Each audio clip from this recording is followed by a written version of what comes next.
राधे राधे दोस्तों, कैसे हैं आप सब। दोस्तों, पितृपक्ष चल रहे हैं। धार्मिक मान्यताओं के अनुसार पितृपक्ष श्राद्ध पक्ष में पितरों का पिंडदान, तर्पण इत्यादि किया जाता है ताकि पितरों की आत्मा को शांति मिल सके और पितृ तृप्त होकर वापस लौटे। मान्यता है कि श्राद्ध के दिनों में पितृ यमलोक से धरती पर आते हैं और अपने वंशजों को आशीर्वाद देते हैं और उनके द्वारा किया गया श्राद्ध तर्पण पिंडदान ग्रहण करते हैं और फिर सर्वपितृ अमावस्या पर वापस पितृलोक को चले जाते हैं। पितृपक्ष पितरों की कृपा आशीर्वाद प्राप्त करने के लिए बहुत ही खास माने जाते हैं। मान्यताओं के अनुसार साल भर के अन्य सभी दिनों की अपेक्षा पितृपक्ष के दौरान पितरों की आत्मा की शांति के लिए जो भी श्राद्ध तर्पण पिंडदान पूजा दान या फिर उपाय किए जाते हैं उनसे पितृ अति शीघ्र ही प्रसन्न हो जाते हैं और अपनी असीम कृपा बरसाते हैं। शास्त्रों में बताया गया है कि जिन्हें अपने पितरों की कृपा प्राप्त हो जाती है उन्हें सभी देवी देवताओं का भी आशीर्वाद मिल जाता है। पितरों की कृपा से ही जीवन में सफलता मिलती है। पितरों के आशीर्वाद के बिना बनते हुए कार्य भी बिगड़ने लगते हैं। पितरों के आशीर्वाद के बिना मनुष्य को कभी भी तरक्की नहीं मिल पाती और जीवन भर दुख का सामना करना पड़ता है। इसलिए पितृपक्ष के दौरान पितरों की आत्मा की शांति के लिए और पितरों का आशीर्वाद प्राप्त करने के लिए पितरों का श्राद्ध तर्पण अवश्य ही करना चाहिए। शास्त्रों में कुछ ऐसे भी उपाय बताए गए हैं जिन्हें अगर पितृपक्ष के दौरान किया जाए तो इससे पितरों की असीम कृपा प्राप्त होती है। दोस्तों, आज की इस वीडियो में हम आपको शास्त्रों में बताया गया पितृपक्ष के दौरान करने वाला एक बहुत ही आसान और असरकारक उपाय बताने जा रहे हैं। इस उपाय को करने से पितरों की असीम कृपा प्राप्त होती है। नाराज से नाराज पितर भी प्रसन्न और तृप्त हो जाते हैं। पितरों की आत्मा को शांति मिलती है और पितृदोष पितृ आशीर्वाद में बदल जाता है। पितरों की कृपा से बिगड़े हुए कार्य भी बनने लगते हैं और जीवन में चली आ रही बड़ी से बड़ी परेशानी दूर हो जाती है। हर क्षेत्र में सफलता मिलने लगती है। दोस्तों, वीडियो में आगे बढ़ने से पहले वीडियो को लाइक कर अपने फ्रेंड्स के साथ शेयर जरूर करें। अगर आपने हमारे चैनल को अभी तक सब्सक्राइब नहीं किया है तो यूजफुल वीडियोस के लिए चैनल को सब्सक्राइब कर बेल आइकन को भी जरूर दबाएं। दोस्तों, उपाय करने के लिए सबसे पहले स्नान कर स्वच्छ वस्त्र धारण करें। अब अपनी रसोई की सफाई करें, चकला बेलन और तवे को मांज लें और फिर साफ जल से आटा मलें। ध्यान रखें, आटे में नमक नहीं डालें। अब आप इस आटे से रोटी बनाएं। दोस्तों, पितृपक्ष में ही नहीं, हमेशा पहली रोटी गौ माता के लिए बनाई जाती है। अगर आपके घर के आसपास भी गौ माता हैं और आप उनके लिए रोटी निकालते हैं तो एक रोटी बनाकर जो पहली रोटी है उसे गौ माता के लिए रख दें। अब आप एक और रोटी बनाएं। रोटी बनाने के बाद इस रोटी पर आप शुद्ध घी लगाएं और इस पर थोड़ी सी चीनी डाल दें। अब आप इस रोटी के छोटे छोटे से टुकड़े करके एक प्लेट या कटोरी में रख लें और फिर इसे लेकर अपने घर की छत पर जाएं। आपको यह रोटी अपने घर की छत पर रखनी है। छत पर रखने से पहले आप छत पर पानी डालकर थोड़ी सी जगह को साफ कर लें जिस जगह पर आप इस रोटी को रखेंगे। साफ करने के बाद आपको रोटी के यह टुकड़े अपने घर की छत पर जमीन पर रखने हैं। यह भोजन कौवों के लिए रखा जाता है। शास्त्रों के अनुसार श्राद्ध पक्ष के दौरान कौवों को भोजन कराना अति आवश्यक है। श्राद्ध और तर्पण करने के बाद ब्राह्मण को भोजन कराने से पहले भी कौवों को भोजन कराया जाता है। श्राद्ध पक्ष में पितरों की आत्मा की शांति और मुक्ति के लिए पंचबलि का महत्व है। पंचबलि में से एक बलि होती है काग बलि, यानी कि कौवों को भोजन कराना। पितृपक्ष में कौवों को भोजन कराने से जुड़ी एक पौराणिक कथा है। इस कथा के अनुसार भगवान श्री राम ने तिनके का बाण चलाकर कौवे की आंख फोड़ी। तब कौवे ने माफी मांगी। तब भगवान श्री राम ने उसे वरदान दिया कि तुम्हें अर्पित किया गया भोजन पितरों को प्राप्त होगा। तभी से श्राद्ध में कौवों को भोजन कराने की परंपरा चली आ रही है। कौवे यमदूतों के वाहन के रूप में कार्य करते हैं। गरुड़ पुराण के अनुसार कौवों को यम का प्रतीक और पितरों का संदेशवाहक माना जाता है। कहते हैं कि कौवे को ग्रास देने से पितृ तृप्त होते हैं।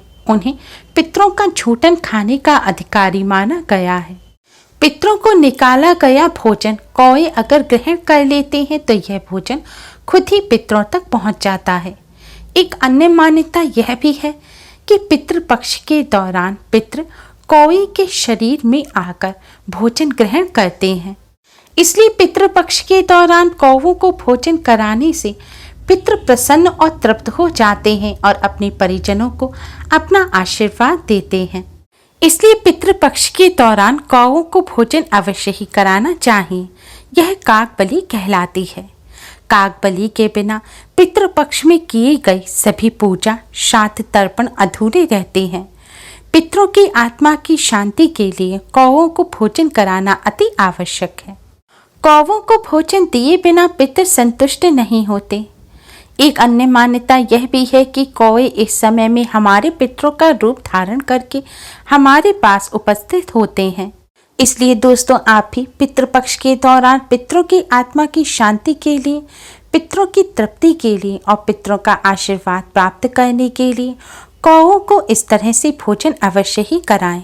घर की छत पर इस तरह रोटी रखने के बाद आप इस रोटी पर थोड़े से काले तिल अवश्य ही डाल दें। शास्त्रों के अनुसार काले तिल के बिना पितृ भोजन स्वीकार नहीं करते।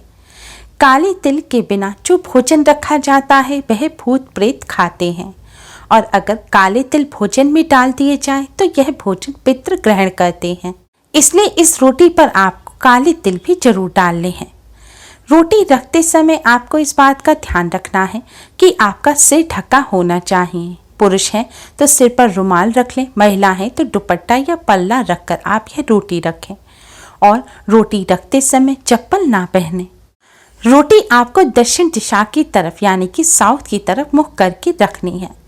रोटी रखने के पश्चात आप हाथ जोड़कर पितृदेव को प्रणाम करें और हाथ जोड़कर प्रार्थना करें कि हे यम के प्रतीक, हमारे पितरों के प्रतीक, पितरों के संदेशवाहक कौवे, हमने आपके लिए ये अन्न ग्रास निकाला है। आप भोजन को ग्रहण करें और हमारे पितरों की आत्मा को शांति और तृप्ति मिले। दोस्तों, इस तरह कौवों को भोजन कराने से पितरों की आत्मा को शांति मिलती है और पितृ अति शीघ्र ही प्रसन्न हो जाते हैं और अपने परिजनों को अपना आशीर्वाद देते हैं। जिन्हें पितरों का आशीर्वाद प्राप्त होता है उन्हें सभी देवी देवताओं का भी आशीर्वाद प्राप्त हो जाता है और बिगड़े हुए कार्य भी बनने लग जाते हैं। जीवन में चली आ रही दुख परेशानियां दूर होती हैं और जीवन में खुशियां आती हैं। दोस्तों, इस उपाय को करते समय आपको कुछ बातों का विशेष ध्यान रखना है। इस उपाय को वैसे तो घर के पुरुष, लड़के, महिलाएं या बच्चियां कोई भी कर सकते हैं, लेकिन ध्यान रखें पीरियड के दौरान यह उपाय ना करें। और इस उपाय को करने से पहले यानी कि कौवों को भोजन कराने से पहले आप कुछ भी खाएं नहीं। अगर हो सके तो दोपहर में 12 बजे आप यह उपाय करें। अगर इतनी देर भूखा ना रह सके तो सूर्य उदय होने के बाद आप किसी भी समय इस उपाय को कर सकते हैं। जिस दिन आपके पितरों की श्राद्ध की तिथि हो आप उस दिन इस उपाय को अवश्य ही करें। उस दिन आप रोटी की जगह पूड़ी बनाएं और खीर बनाएं और पूड़ी के टुकड़े तोड़कर उसके ऊपर खीर और काले तिल डालकर कौवों को भोजन दें। दोस्तों, अगर आप शुद्ध घी का इस्तेमाल नहीं करते, घर में शुद्ध घी ना हो, तो आप रोटी के स्थान पर पराठा बनाकर, रिफाइंड का या डालडा घी का पराठा बनाकर आप उसका कौवों को भोग लगाएं। ध्यान रखें सूखी रोटी का भोग ना लगाएं। हो सके तो रोजाना खीर बनाकर आप खीर को इस रोटी पर डालकर कौवों को भोग लगाएं। दोस्तों, रोटी के अलावा आप सादा चावल उबालकर यानी कि बिना नमक के सादा चावल बना लें और उन चावल के पिंड बनाकर उस पर काले तिल डालकर भी आप कौवों को भोग लगा सकते हैं। ऐसा करने से भी पितरों की आत्मा को शांति मिलती है, लेकिन ध्यान रखें एकादशी के दिन चावल का भोग ना लगाएं। दोस्तों, हमारे पास कई क्वेश्चन आते हैं कि हमारे यहाँ कोई नहीं है तो हम क्या करें। ऐसे में आपको परेशान होने की जरूरत नहीं है। आपको यह भोजन बनाकर कौओं के लिए ही रखना है और जो हमने प्रार्थना बताई है उसी तरह से आपको प्रार्थना करनी है।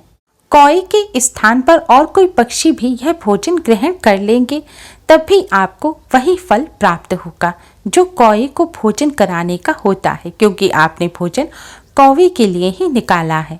अगर आप किसी बिल्डिंग में रहते हैं तो बिल्डिंग की छत पर जाकर आप यह भोग लगाएं या फिर अपने घर के आंगन में आप भोग लगा सकते हैं। दोस्तों, शास्त्रों में बताया गया पितरों को प्रसन्न करने का, पितरों को तृप्त करने का ये बहुत ही असरकारक उपाय है। इस उपाय को करने से पितृ तृप्त हो जाते हैं और उनकी आत्मा को शांति मिलती है। ऐसा करने से पितृ दोष भी पितृ आशीर्वाद में बदल जाता है। इसलिए आप सभी पितरों का आशीर्वाद प्राप्त करने के लिए पितृपक्ष के दौरान इस उपाय को अवश्य ही करें। उम्मीद है आपको हमारी ये वीडियो पसंद आई होगी। प्लीज़ लाइक करें, हमारे इस वीडियो को अपने फ्रेंड्स और रिश्तेदारों में ज़्यादा से ज़्यादा शेयर करें जिससे वह भी इसका लाभ उठा सकें। हमारी और भी वीडियोस के लिए हमारे चैनल को सब्सक्राइब करना ना भूलें। Thanks for watching. Radhe Radhe.